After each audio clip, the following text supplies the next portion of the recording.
Yan, dito kami sa nearby park. Bike park.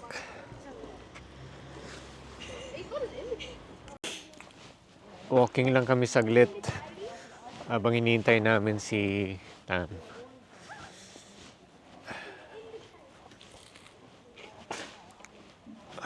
Labo. Ay, mahal. Kanin Dale, do you want 2 bedside tables? Ayan, lakad-lakad lang kami. Dito sa Rolling Stone.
Ayan, dito kami. Early morning walk sa Rolling Stone. So, nihintay namin si Tam mag-out sa kanyang work. So, para sabay-sabay na kaming umuwi. Si My Loves natuwa sa mga yellowish na trees. Picture perfect daw kasi. Kaya, ayan.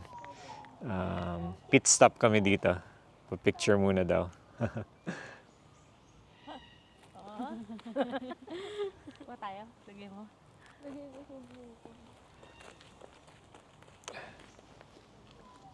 Ayan, natuwa sila. Ay, ang ganda. Baka mamaya magkabi ako sa ulo niya. Tignan nga. Ba yan?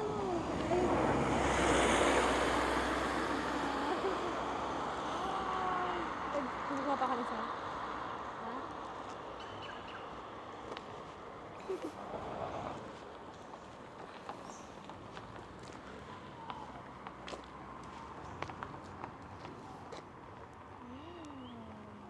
Baka mamaya kabulin ako, mami. Magbubulin. Hindi.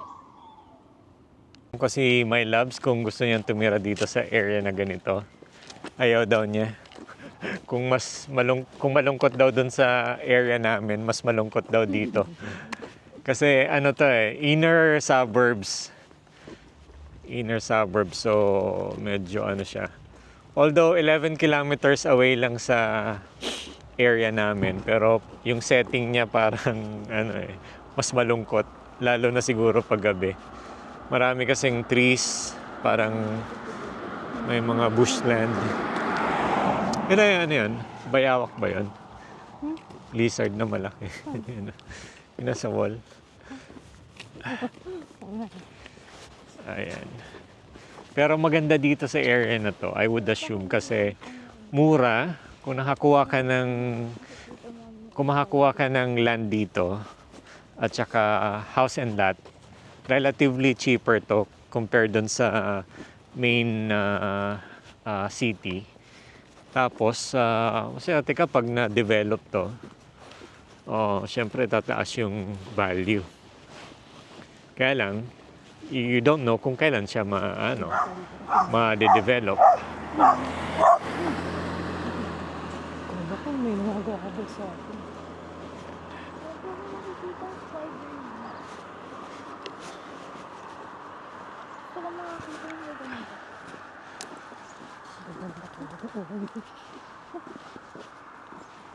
Hindi ko sabi na Kaya sisiksik ka. Ay, sabi kasi nila Ayan, we just had mass together. First mass namin together, and then dito kami sa Orchard Espresso. Si Tam kasi naka-work placement dito. So, yan. Dito yung work placement niya for 150 hours. dito sa Rolling Stone. Ayan, ayun si Tam. Ayan, so, dito na kami. Breakfast and lunch together.